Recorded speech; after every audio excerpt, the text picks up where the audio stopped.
Hello friends, in this video we will discuss about the classification of the acetabular fractures. So the most famous classification is the Judith and Latour classification. According to this classification, the acetabular fractures are divided into 10 types.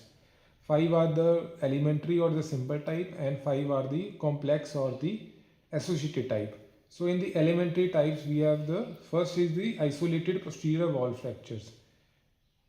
So patients who present us with posterior hip dislocation, they may have chance of having isolated posterior wall fractures. So this posterior wall fracture can be either a simple fracture or a comminuted fractures, and it may or may not be associated with the articular impaction here. The second type is the posterior column type. So posterior column, as we know, this is the posterior column. So this fracture line extending from the sciatic notch going into the acetabulum and exiting at the ischiopubic rami. So this fracture is known as the posterior column fracture. Fracture starting from the greater sciatic notch, going into the center of the acetabulum and exiting at the level of the ischiopubic rami. Then the third type is the anterior wall fracture. Isolated anterior wall fractures are very rare. These fractures may or may not be associated with anterior dislocation. And then we have the anterior column fracture. This entire column is anterior column fracture. This part of the iliac bone, part of the pubis and the part of the ischiopubic ramus. This is the anterior column.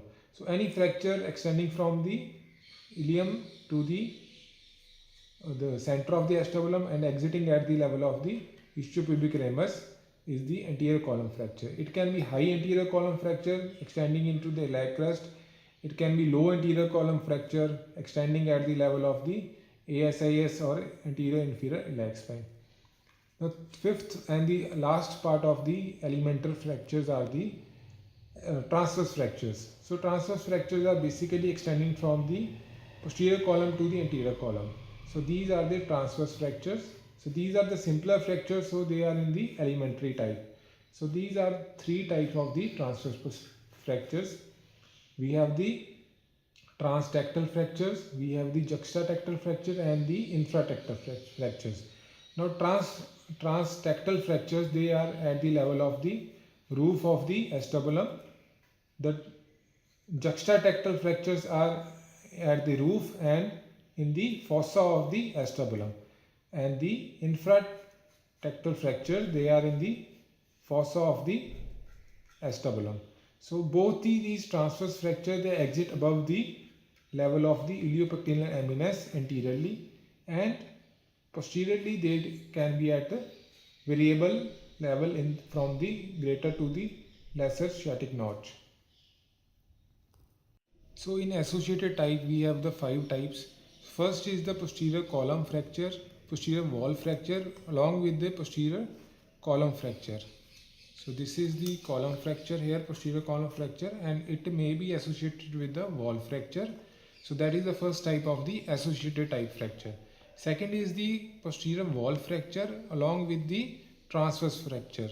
So this is the transverse fracture. As we know, they are the 3 type of fracture. So any of the 3 type may be associated with the posterior wall fracture. So transverse fracture can be either transtectal fracture, juxtatectal fracture or the infratectal fracture. So it may be associated with posterior wall fracture. So it is the second type, which is transverse and the posterior wall fracture. Then the third type is the T-shaped fracture.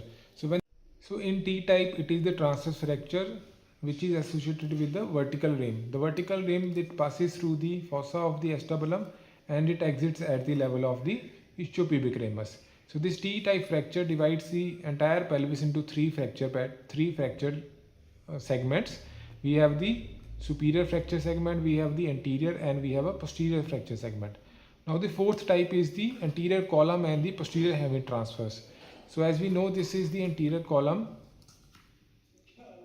If this fracture is associated with the hemitransverse, posterior hemitransverse, which is a half transverse fracture posteriorly, it is known as the ACPHT, anterior column posterior hemitransverse. So depending upon the exit of the anterior column fracture, it is three type. It is high anterior column, it is medium anterior column, which is between the two iliac spines, and if it is below the anterior inferior iliac spine, it is the low anterior column. So it is ACPHT fracture. So in the classical feature of this ACPHT is that a part of the acetabulum roof or the acetabulum articulating surface is attached to the sciatic buttress.